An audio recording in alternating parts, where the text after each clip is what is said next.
amazing. There is one thing that I want to end off with that will give us some perspective of life. This is Mesilat Yesharim, but a commentary by Rav Yaakov Hillel. It's called Ascending the Path, which again the Mesilat Yesharim is the path of the right of the Mesilat Yesharim is the path of the just, path of the straight. So he writes this book, this commentary to Mesilat Yesharim, and he writes a story over here. And it says how sometimes it says in Iyov, like this, it says in Iyov, Adam le'amal yulad. A person comes to the world to work. He comes to toil. And in the Mesilat Yesharim it explains that he will have this work. He will have this toil one way or another. Either he can have it for materialism, for things that don't make any difference, or he can have it for Torah, for things of spirituality, things of holiness that do make a difference. So we have a choice. In the end, every single person, how it says in the Pasuk, Adam le'amal yulad, every single person came to this world to have some toil, to have some type of exertion that he has to put in this world. So it brings a story over here, that one time, this one person, he's imprisoned, and he has to work very hard for 20 years in a prison in Siberia, in some type of unspecified place for an unspecified reason. He doesn't even know why he's arrested. So he comes, and the warden comes and brings him to a certain place, and he sees that there's a certain wheel with a handle on it. And the warden says, "This is your sentence. You have to take this wheel and you have to constantly turn it. Take the handle and turn the wheel." Now he sees the wheel, but he doesn't see. He sees that there's a wall. He sees there's a wall, and he doesn't know what's on the other side of the wall. Why is he turning this wheel? What does this wheel have to do with anything? What's this wheel accomplishing on the other side of the wall? He has no idea. And before he could check, before he could see, they chain him to that wheel, and they say, "Turn." Can I at least no turn? Nothing. So he's, in the end, he says, "Okay, I gotta make peace with the next 20 years." So he starts turning. And then in the beginning, it's a little bit difficult for him. He has no idea why he's doing it. He's bored. Why am I turning this thing? Why am I wasting my time with this garbage? So he says, "You know what? I have nothing else to do. Might as well do it." He's doing it. And eventually it becomes so boring. It's monotone. It's one thing that he's doing constantly. He has no idea what he's doing. Then he starts picturing in his mind, "You know what? I have no idea what is behind this wall." And he starts picturing things to make it a little bit easier for him. He starts saying, "You know what? Maybe it's some type of mill that I'm making flour. I'm making something for making flour for poor families that don't have anything to eat, or probably to feed prisoners like me, or something. Maybe it's for some type of purpose, or maybe it's for I'm making energy from some type of tailor that he needs like a sewing machine or something." So he starts thinking about things.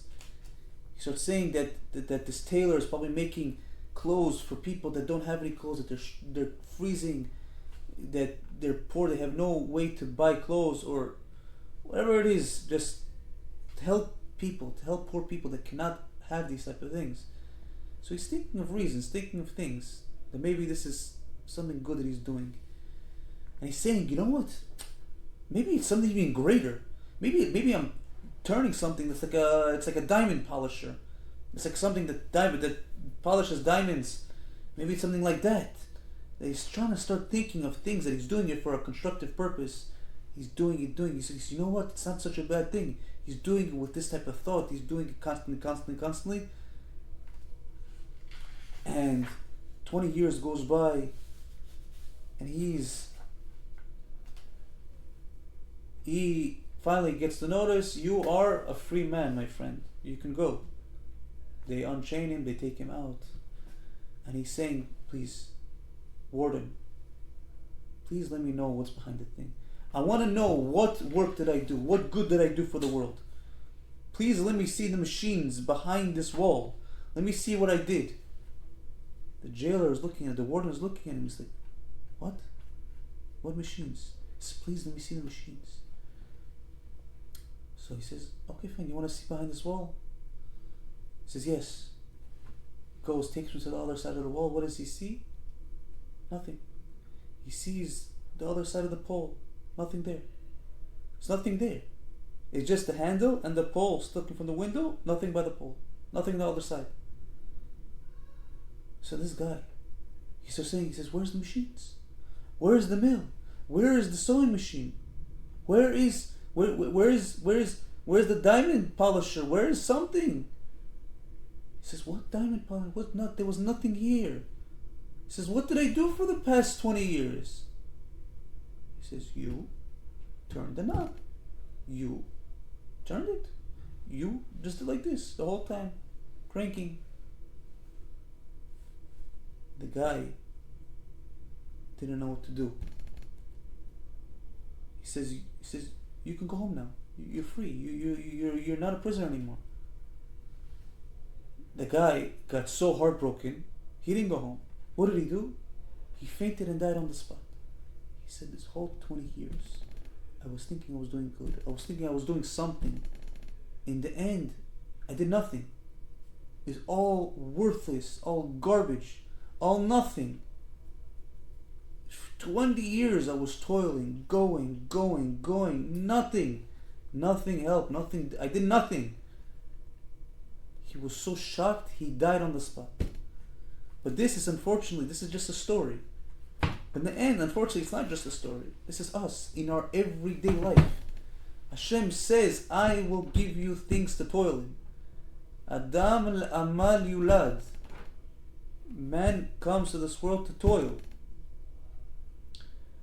Either you toil in things that make a difference in life, things that will make a difference because they are things that will show in the afterlife, in Olam Haba, or you will do things that are complete worthlessness, that they have nothing to it.